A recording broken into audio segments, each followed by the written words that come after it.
The great chamber of the Galactic Council fell silent.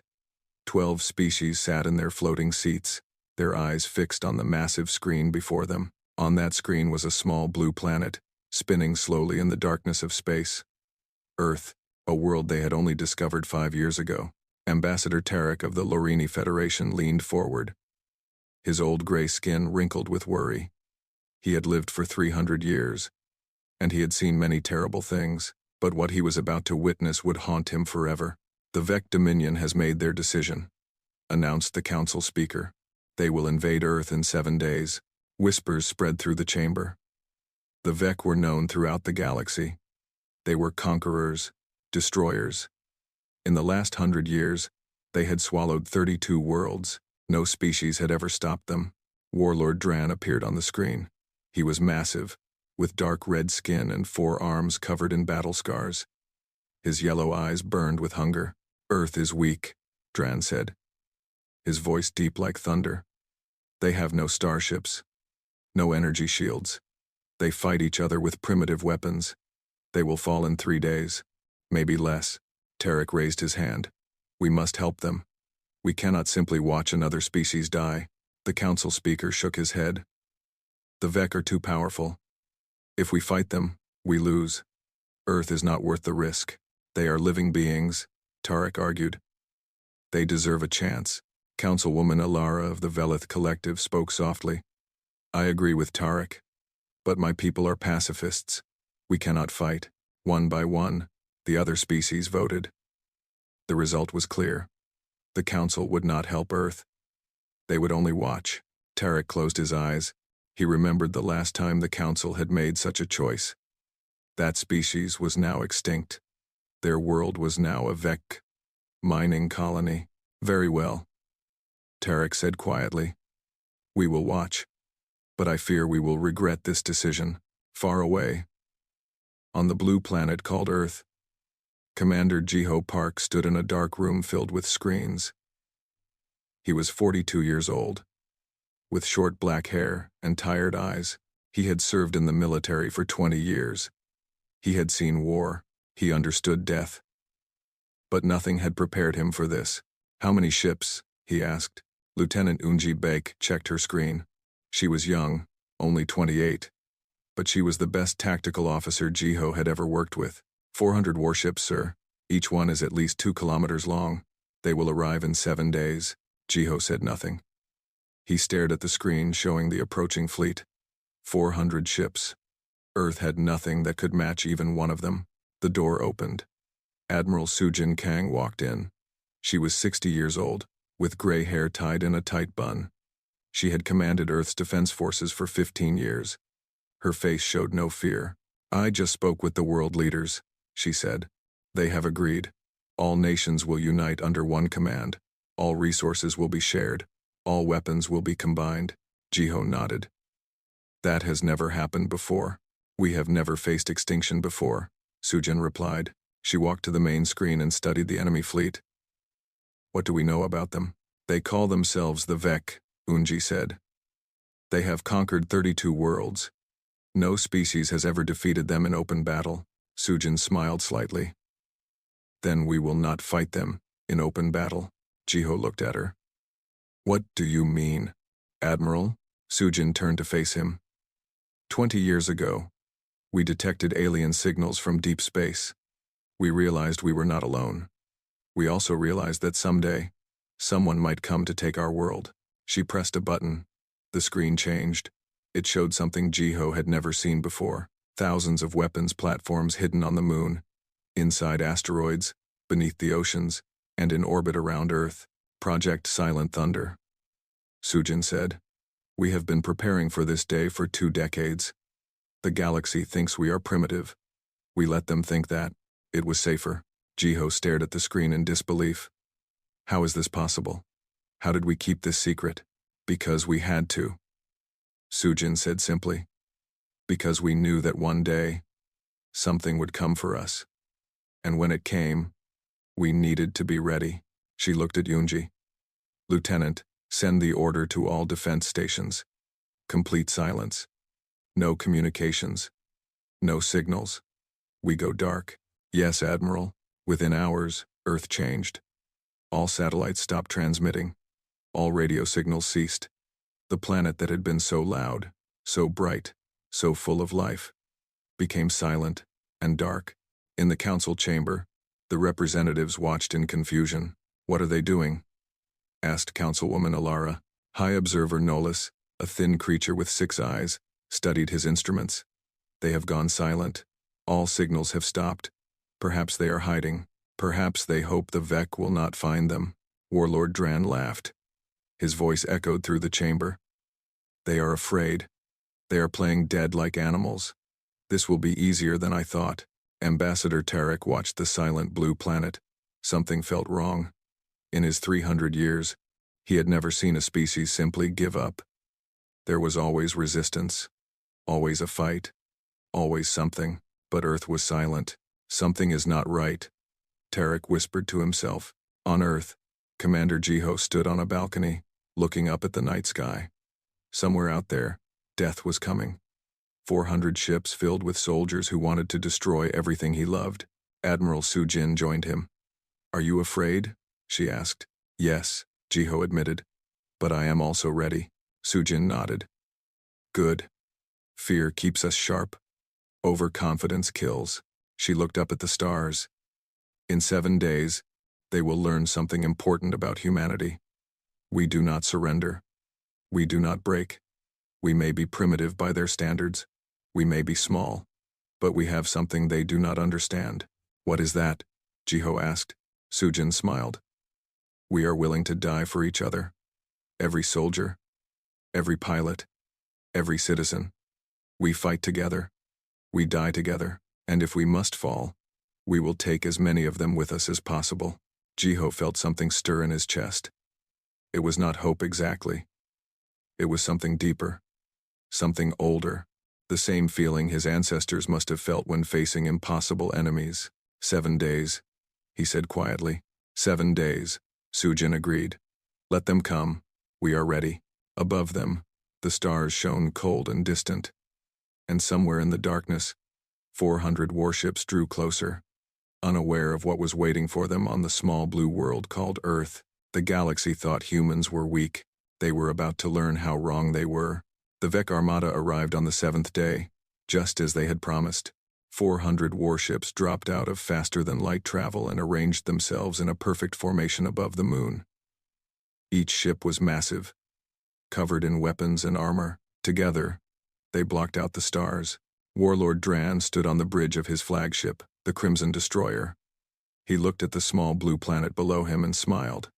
This would be quick. This would be easy. Another world to add to his empire. "Open communications," he ordered. "Let them hear their doom." His message was broadcast to every corner of Earth. His voice echoed through empty streets and silent buildings. "People of Earth, I am Warlord Dran of the Vec Dominion. Your world now belongs to us. You have 1 hour to surrender. If you do not, we will destroy your cities one by one, until nothing remains. This is your only warning." He waited. 1 hour passed. Then 2. Earth remained silent. Dran frowned. They are not responding. His second-in-command, a scarred veteran named Voss, checked his instruments. No signals at all, Warlord. No communications. Nothing. They are paralyzed with fear, Dran decided. They cannot even speak. Begin the invasion. We will teach them to answer when the Vec speak. The Armada moved forward. They crossed the moon's orbit and headed toward Earth. Dran had done this many times before. He knew exactly how it would go. First, destroy the orbital defenses, then bomb the military bases, then land the ground troops. Simple, clean, efficient. The ships crossed an invisible line in space, and then the darkness exploded with light. Captain Minho Lee gripped the controls of his stealth frigate, the Black Heron. He was 35 years old, with a scar across his chin and steady hands that never shook. Behind him, 500 similar frigates powered up their engines. All units, this is Captain Minho. They have crossed the trigger line. Project Silent Thunder is now active. Let us show them what humans can do. Across the solar system, hidden weapons came alive. Platforms on the moon opened fire. Satellites that had pretended to be space junk revealed their true purpose. Missiles launched from asteroids, energy weapons fired from secret stations hidden in the darkness. In seconds, the perfect Vec formation became chaos. Warlord Dran grabbed his command chair as his ship shook. Alarms screamed. On the view screen, he watched 3 of his carriers explode in balls of fire. "What is happening?" he roared. "Weapons fire from everywhere, Warlord," Voss shouted. "Thousands of platforms. We did not detect any of them. Impossible. They are primitives." Another explosion rocked the ship. On the view screen, more Vec vessels died. The proud armada was being torn apart. In the council chamber, the representatives watched in stunned silence. High Observer Nolis transmitted everything in real time. His 6 eyes were wide with shock. "This cannot be," whispered Councilwoman Alara. "They were supposed to be defenseless." Ambassador Tarek leaned forward, his old heart beating fast. They were never defenseless. They were waiting. Captain Minho flew his frigate directly into the Vec formation. His ship was small and fast, almost invisible against the blackness of space. Behind him, his squadron followed. "Target the carrier on the left," he ordered. "Aim for the engine core." Lieutenant Unji Beck, who had transferred to his ship for this mission, locked the weapons. Target acquired. Firing. The missiles flew true. They punched through the carrier's shields and detonated inside the engine room. The massive ship broke apart, spilling fire and debris into space. "Direct hit," Unji shouted. "She is going down." Minho did not celebrate. He was already turning toward the next target. "Do not stop. Do not slow down. We hit them until they run or until we are dead." Warlord Dran watched his fleet die. 40 ships gone. Then 60. Then 80. The primitives were cutting through his armada like a blade through paper. "Enough," he screamed. "Begin planetary bombardment. Burn their cities. Burn their world." The surviving Vec ships turned their weapons toward Earth. Giant energy cannons charged up, ready to turn entire continents into glass. On Earth, Dr. Hanayun stood in an underground bunker, watching the incoming fire on her screen. She was 40 years old. With round glasses and calm eyes, she had spent 15 years designing Project Dawn. Now she would see if it worked. "Orbital mirrors activating," she said quietly. "Let us see how they like their own fire." High above Earth, thousands of mirrors unfolded from hidden satellites. They were perfectly positioned, perfectly angled. When the Vec energy beams hit them, they did not strike Earth. Instead, they bounced back, reflected, returned. Warlord Dran screamed as his own weapons' fire came back at him. 3 more of his ships exploded, destroyed by their own attack. "How?" he gasped. "How is this possible?" In the council chamber, a young representative from a minor species whispered what everyone was thinking. "What are these creatures?" Admiral Sujin Kang stood in her command center, watching the battle unfold. They were winning. Actually winning. But she knew this was only the beginning. "Commander Jiho," she said into her communicator. "Status report." Jiho's voice came back, calm but tense. 60% of their fleet is damaged or destroyed. But they are regrouping. And they are preparing for ground assault. "Let them come," Sujin said. "Our surface forces are ready." She looked at the screen showing Captain Minho's squadron. They had destroyed 14 enemy ships and lost only 3 of their own. Those pilots would be remembered as heroes. "Captain Minho," she called. "Pull back and rearm. The second wave will come soon." "Understood, Admiral," Minho replied. "But permission to say something?" "Go ahead." "They really thought we would surrender." Minho laughed, a hard sound without humor. "They really thought we would just give up." Sujin allowed herself a small smile. "They do not know us yet. But they will learn." Warlord Dran stared at the ruin of his fleet. 140 ships destroyed in less than an hour. He had never lost so many. He had never even imagined losing so many. But he was not finished. He still had 260 ships. He still had ground troops. He would land on this cursed planet and crush these insects with his own hands if necessary. "All landing craft, deploy," he ordered. "We take the surface. We kill everyone. No mercy. No prisoners. The landing craft launched. Thousands of them, carrying millions of Vec soldiers. They fell toward Earth like a rain of death. In the council chamber, Ambassador Tarek watched the invasion begin. He had seen this before. The Vec ground forces were unstoppable. They had crushed every species they had ever faced. But this time, something was different. This time, the defenders were not running. They were not hiding. They were waiting. They are insane, whispered High Observer Nolis. The Vec ground forces will slaughter them. Tarek shook his head slowly. I am not so sure. I am not sure of anything anymore. On Earth, Commander Jiho watched the landing craft descend. He checked his weapon, a simple rifle that seemed almost foolish compared to Vec technology. But it would have to be enough.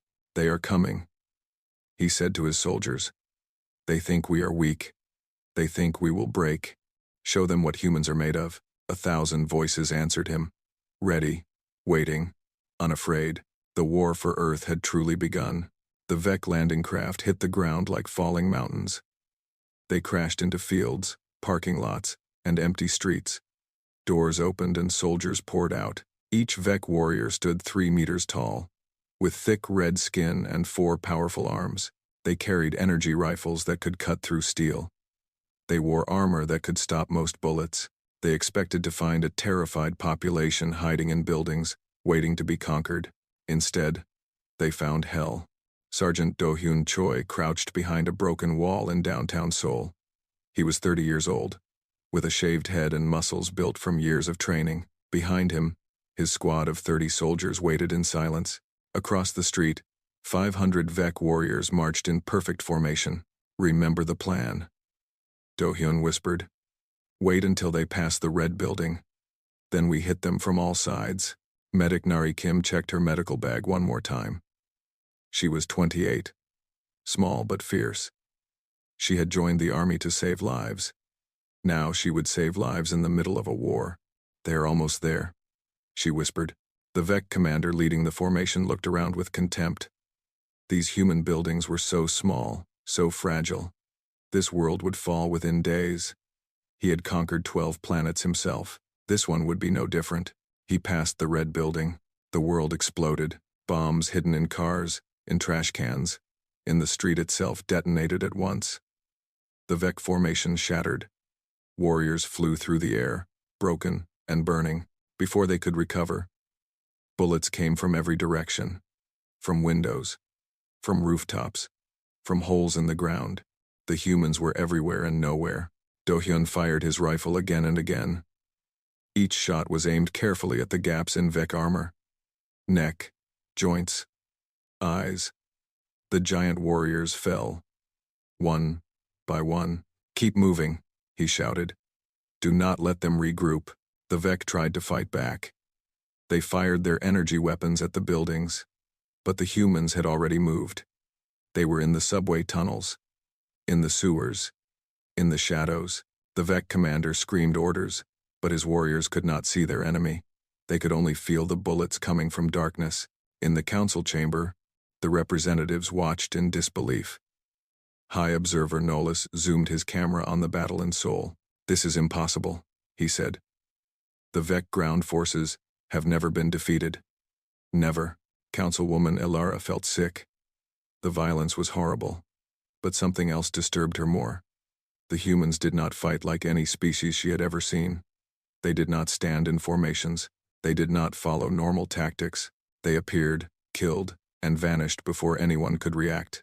They fight like ghosts, she whispered. Ambassador Tarek nodded slowly. They fight like a species that has been fighting itself for thousands of years. They know war better than the Vec ever could. The battle lasted 3 hours. When it ended, 470 Vec soldiers lay dead in the streets of Seoul. Do-hyun had lost 8 of his 30 soldiers, 8 lives that could never be replaced. But against impossible odds, they had won. All across Earth, similar stories unfolded. In Tokyo, human soldiers collapsed buildings on top of Vec formations. In New York, they flooded subway tunnels with Vec troops inside. In Cairo, they led enemy forces into the desert and watched them die in the heat. The Vec had never faced an enemy like this. Every world they conquered had folded quickly. The defenders would make a stand, lose, and surrender. But humans did not surrender. When they lost a battle, they retreated, regrouped, and attacked again. When they ran out of bullets, they used explosives. When they ran out of explosives, they used fire. When they ran out of fire, they used their bare hands. Warlord Dran received reports from across the planet. His ground forces were being slaughtered. In 1 week, he had lost more soldiers than in his previous 20 conquests combined. How? He demanded. How are they doing this? His advisors had no answer. The humans should have broken by now. Every species broke eventually, but these creatures kept fighting with a fury that seemed almost supernatural. Medic Nari crawled through the ruins of a collapsed apartment building. She could hear gunfire in the distance. Somewhere nearby, a soldier was screaming for help. She found him under a pile of concrete. His leg was crushed. His face was pale from blood loss. But he was alive. "Stay with me," she said, injecting painkillers into his arm. "I am going to get you out." "The Vec," he gasped. "They are still out there." "I know." Nari started pulling debris away from his leg. "But I am not leaving you." It took her 20 minutes to free him. During that time, Vec patrols passed 3 times. She stayed silent, hidden in the shadows, working as quietly as possible. When she finally pulled him free, she put him on her back and carried him through the ruins. He weighed twice as much as her. Her muscles screamed.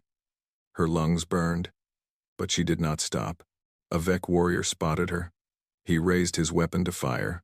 Then he stopped. He watched this tiny human carry a wounded soldier through a war zone, completely unafraid. Something cold moved through his chest, something that might have been fear. He lowered his weapon and walked away. Nari did not notice. She was focused only on the soldier on her back. She carried him for 2 kilometers through the destroyed city. When she finally reached the field hospital, she had saved 17 other soldiers along the way. Each one she found, she dragged or carried to safety. The Vec began calling her a demon. They warned each other to avoid the small human with the medical bag. She was cursed, untouchable. Anyone who tried to kill her seemed to die instead. In orbit, Admiral Sujin Kang knew the space battle was not over. The Vec still had ships. They were regrouping for another attack. She studied the enemy formation on her screen. They were more careful now, more defensive, but she saw a weakness. Their flagship, the Crimson Destroyer, had moved slightly out of position. If she could destroy it, the entire fleet would fall into chaos. "Navigation," she ordered. "Calculate a ramming course for the enemy flagship." Her crew stared at her in shock. "Admiral, that would destroy our ship." "I know." Sujin stood straight, her face calm. "Prepare all escape pods. I want every crew member evacuated before impact." "Admiral, you cannot." "I can." Her voice was iron. "And I will. The flagship dies today. That is not a request. That is an order." Her ship, the Earth's Pride, turned toward the enemy. Engines roared at maximum power. Escape pods launched in all directions, carrying her crew to safety. Sujin sat alone on the bridge. She thought about her family, her daughter, her grandchildren. She would never see them again, but they would live. Earth would live. That was enough. The Crimson Destroyer grew larger on her screen. Warlord Dran's voice came through the communication system, screaming orders to stop her. But it was too late. The Earth's Pride struck the flagship at full speed. The collision tore both ships apart. Fire and debris scattered across space. Sujin died instantly. She felt no pain. In the council chamber, the representatives watched in stunned silence. High Observer Nolis replayed the footage. A single human admiral had sacrificed herself to destroy the enemy flagship. Her escape pods were already being collected by other human ships. "She killed herself," Councilwoman Alara whispered. "She chose to die." Ambassador Tarek bowed his head in respect. "No. She chose to save her world. There is a difference." Commander Jiho received the news of Sujin's death. He stood alone in his command room, tears running down his face. She had been his mentor, his friend. the greatest soldier he had ever known, but he could not grieve. Not yet. The war was still raging. He wiped his eyes and activated the global communication system. His voice reached every human on Earth. Every soldier, every civilian, every child, hiding in a shelter. Admiral Sujin Kang died today defending our world. She will not be the last to fall. But her sacrifice was not in vain. The enemy is breaking. They are bleeding.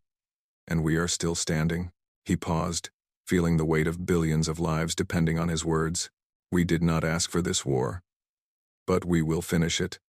For Admiral Sujin. For everyone we have lost. For Earth, in the ruins of Seoul. Sergeant Do-hyun heard the message. He stood up, checked his weapon, and walked toward the sound of gunfire. The war was not over yet. 3 weeks had passed since the invasion began. The Vec had expected victory in 3 days. Instead, they were trapped in a nightmare that would not end. Warlord Dran stood in the command center of his temporary flagship. His original ship, the Crimson Destroyer, was gone. Admiral Sujin had taken it with her when she died. Now he commanded from a smaller vessel, hiding near Jupiter while his remaining fleet tried to regroup. Current losses, he demanded. His advisor hesitated before speaking. 190 ships destroyed. Ground forces have suffered 80% casualties. We have lost more soldiers in 3 weeks than in our last 50 years of conquest. Dran slammed his fist against the wall. The metal dented under his strength. How? How are they doing this? They have no starships. No advanced technology. How are primitives defeating the greatest military force in the galaxy? No one answered. There was no answer to give. On Earth, something incredible was happening. In a secret facility deep underground, engineer Subino worked without sleep. She was 32 years old, with messy hair and oil stains on her face. For 6 months, she had been studying captured Vec technology, their engines, their weapons, their faster-than-light drive. It is ready, she said finally, her voice hoarse from exhaustion. Commander Jiho stood beside her, looking at the ship in the hangar. It was small and ugly, built from salvaged parts and desperate hope. But inside its core was something that would change everything. The faster-than-light drive, Subin explained. We reverse-engineered it from the Vec ships we captured. It took the galaxy 1,000 years to develop this technology. We did it in 6 months. Jiho stared at the ship. Does it work? Only one way to find out. Pilot Woo Jin-han climbed into the cockpit. He was 29 years old, with a reputation for taking risks that no sane person would take. He had volunteered for this mission knowing he might not survive. If I die, he said with a grin, tell my mother I was very brave. You are very brave, Jiho replied. Now prove it. The ship launched. It flew past the moon, past the defensive platforms, into open space. Woojin checked his instruments one last time. The FTL drive was charged and ready. Here goes nothing, he muttered. He activated the drive. Space twisted around him. Stars stretched into lines of light.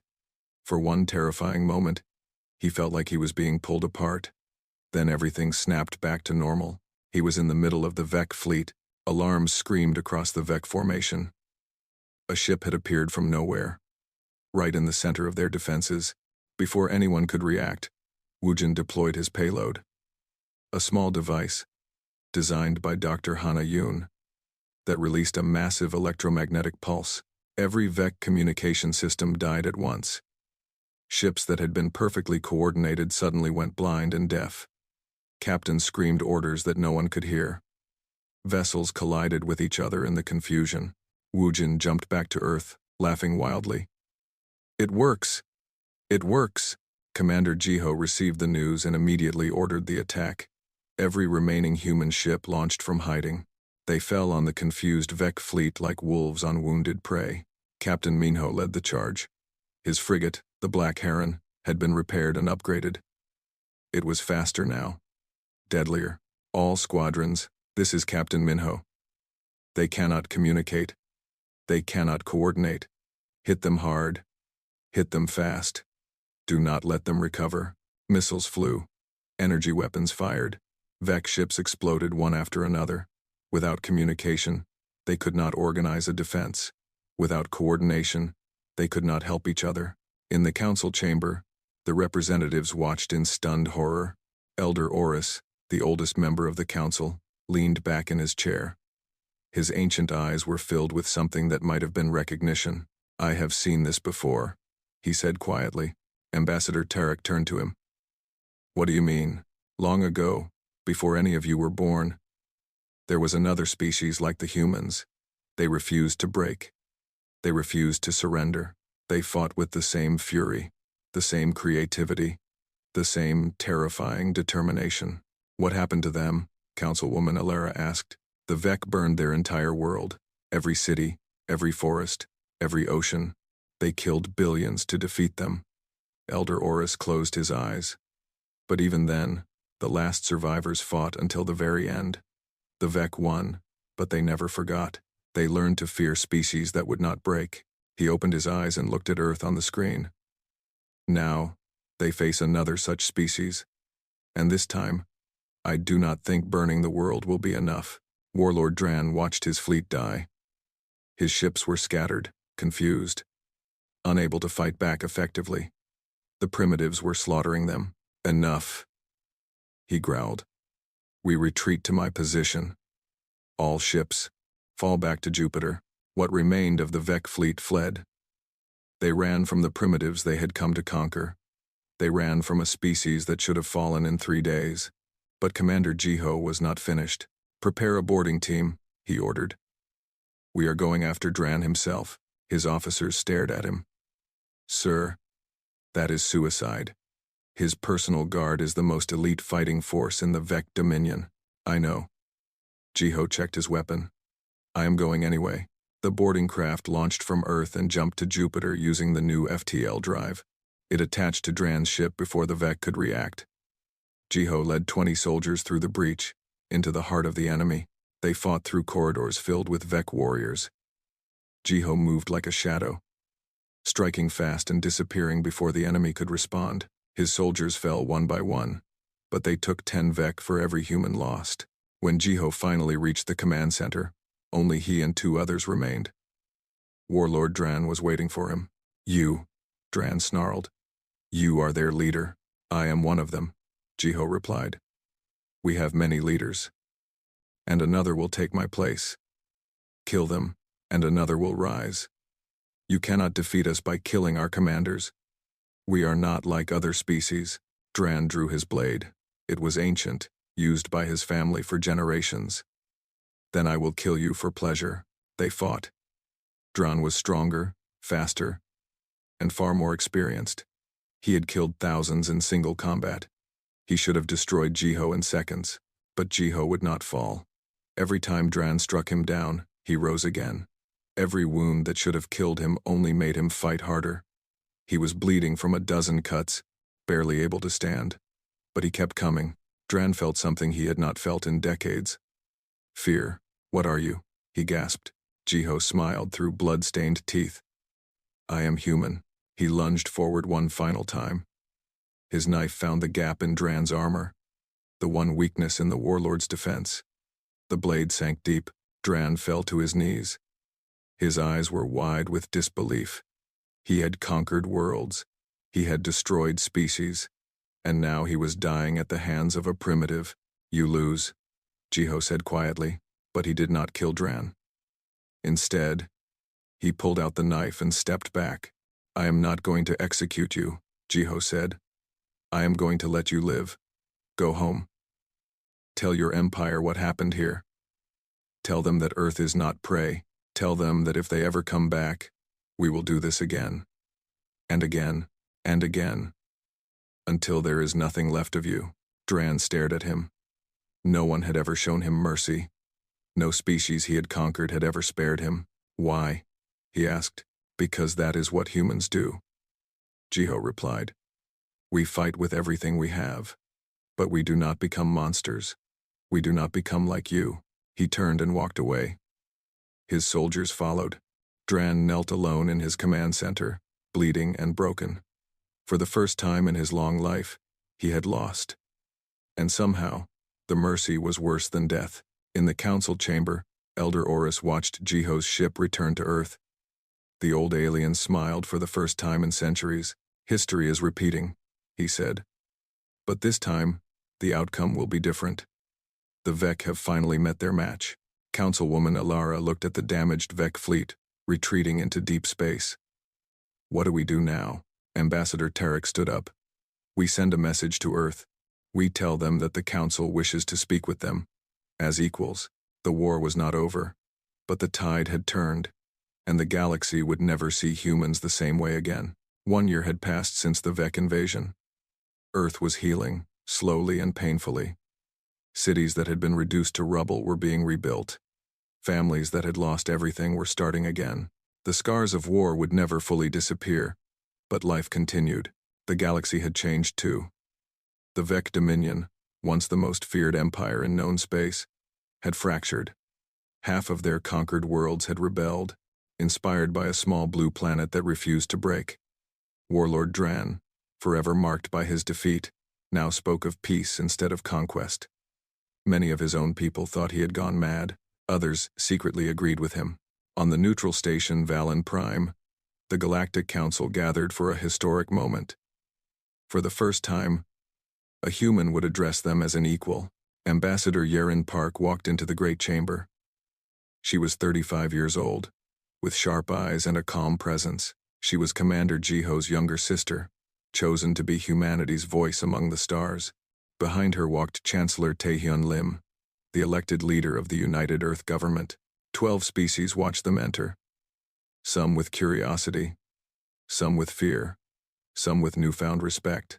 Yaren took her place at the speaking platform. She looked around the chamber slowly, meeting the eyes of each representative. Then she spoke. 1 year ago, you watched us. You expected to see us die. You expected to record our extinction and move on to other matters. We did not die. Her voice was calm, without anger or accusation. Simply stating facts. You voted against helping us. I am not here to blame you for that choice. I understand it. The Vec were powerful. We were unknown. The risk was too great. She paused. But I want you to understand something about humanity. We did not survive because we are stronger than the Vec. We are not. We did not survive because our technology was better. It was not. She stepped forward, her eyes steady. We survived because we refused to accept defeat. We survived because every human, from the oldest soldier to the youngest child, chose to fight rather than kneel. We survived because we would rather die together than live as slaves. The chamber was silent. Even the translators seemed to hold their breath. We are not conquerors, Yaren continued. We never wanted this war. We never wanted to be warriors. All we wanted was to live in peace, to explore the stars, to learn about the universe. The Vec took that choice from us. She looked directly at the empty seat where the Vec representative would have sat. They had not been invited, but we will not become what we fought against. We will not build an empire. We will not threaten other worlds. We will not use our strength to dominate. Chancellor Taehyun stepped forward to stand beside her. The United Earth government offers friendship to any species that wants it. Trade, knowledge, alliance. We have technology now that could benefit everyone. We choose to share it, not to hoard it. Ambassador Tarek rose from his seat. His old face was filled with emotion. On behalf of the Larini Federation, I accept your offer of friendship. We should have helped you 1 year ago. We were cowards. That will not happen again. One by one, other species stood and offered their support. Councilwoman Alara pledged the Velith Collective to peaceful cooperation. Representatives from 7 other species followed. Elder Oris was the last to speak. He had lived longer than anyone in the chamber. He had seen empires rise and fall. He had watched countless species burn and fade. I have a question, he said slowly. You could destroy us. All of us. Your technology now rivals the best in the galaxy. Your soldiers have proven themselves against the Vec. Why do you not simply take what you want? Yaren smiled softly. Because that is not who we are. We fight when we must. We defend what we love. But we do not attack those who have done us no harm. We do not take from those who have nothing to give. Other species have said such things, Elder Oris replied. They changed when they gained power. Perhaps we will too, Yeren admitted. I cannot promise we will always be perfect. Humans make mistakes. We have darkness in us, just like everyone else. But we also have something else. We have the ability to choose. And right now, we choose peace. The vote to admit Earth to the Galactic Council was the fastest in history. Unanimous. No debate. No delay. Humanity had arrived among the stars. Months later, Commander Jiho walked through the streets of Seoul. The city was being rebuilt. New buildings rose from the ashes of the old. Children played in parks that had once been battlefields. He stopped at a memorial wall. Thousands of names were carved into stone. Admiral Sujin Kang, Lieutenant Yoonji Baek, who died in the final battle, hundreds of soldiers from his unit, thousands of civilians who gave their lives so others could live. Jiho placed his hand on Sujin's name. He closed his eyes and remembered her face. Her voice, her iron determination. We did it. He whispered. We won. I hope you can see this, wherever you are. He stood there for a long time. Then he wiped his eyes and walked away. Across the city, medic Nari Kim opened the doors of her new clinic. It was small but clean, built specifically for war veterans. She had saved hundreds of lives during the invasion. Now she would spend the rest of her life helping those who had survived. Sergeant Do-hyun Choi taught at a military academy now. His students were young, eager to learn from the hero of Seoul. He told them stories of the war, not to glorify violence, but to teach them what it meant to protect others. We do not fight because we enjoy it. He told them every day. We fight because someone must stand between the innocent and the darkness. That is our duty. That is our honor. Captain Minho now commanded Earth's first true starfleet. 50 ships, built with combined human and alien technology. They patrolled the solar system and beyond, not as conquerors, but as protectors. Dr. Hana Yoon led a new research initiative, sharing human technology with any species that asked. Energy weapons became power generators. Military shields became environmental protection. The tools of war became tools of peace. In the council chamber, a new alarm sounded. A message came from the edge of known space. A species no one had heard of was fleeing from something terrible. They had heard of Earth. They had heard that humans would help those who could not help themselves. Ambassador Yeren read the message. Millions of refugees, running from a war they could not win. They were coming to the council, begging for protection. She looked at Chancellor Taehyun. He nodded without hesitation. Send a response, Yeren said. Tell them they are welcome. Tell them Earth will protect them. She turned to the council representatives. Some looked uncertain, others looked afraid. Another war might be coming. Another enemy might be approaching. Yeren smiled. If you want our help, we will give it. That is what we do. We stand for those who cannot stand for themselves. Ambassador Tarek and Elder Oris exchanged a look. The old alien spoke softly, so only Tarek could hear. They could rule the galaxy if they wanted. Why do they not? Tarek watched Yeren organizing the relief effort. Her face showed no desire for power, only concern for the refugees she had never met. Because that is not who they are, Tarek replied. That is why they won. That is why they will always win. The refugee ships arrived weeks later. Millions of frightened beings from a world destroyed by war. Human ships met them at the border and guided them safely to shelter. Human doctors treated their wounded. Human builders created homes for them. The refugees had heard stories of humanity. They had heard of the impossible war. They had heard of the species that defeated the Vec and showed mercy to their enemies. They had not believed the stories. They thought they were myths, legends, fairy tales. Now they saw the truth with their own eyes. A young refugee child approached Commander Jiho, who had come to help with the settlement. The child looked up at him with wide, frightened eyes. Are you really a human? The child asked. Jiho knelt down so they were at the same height. Yes, I am. Are the stories true? Did you really fight the Vec and win? Jiho thought about all the friends he had lost, all the blood and pain and sacrifice, all the dark nights when he was not sure they would survive. Yes, he said finally. We fought. We won. And now we are here to help you." The child stared at him for a long moment. Then, slowly, they smiled. "Thank you," the child whispered. Jiho smiled back. "You are welcome. You are safe now." Above them, the stars shone bright and endless. The galaxy stretched on forever, filled with wonders and dangers beyond imagination. Humanity had taken its first steps into that vast darkness. They had proven themselves in fire and blood. But their true legacy would not be the wars they won. It would be the lives they saved, the hands they extended, the hope they gave to those who had none. That was what it meant to be human, and the galaxy was only beginning to understand.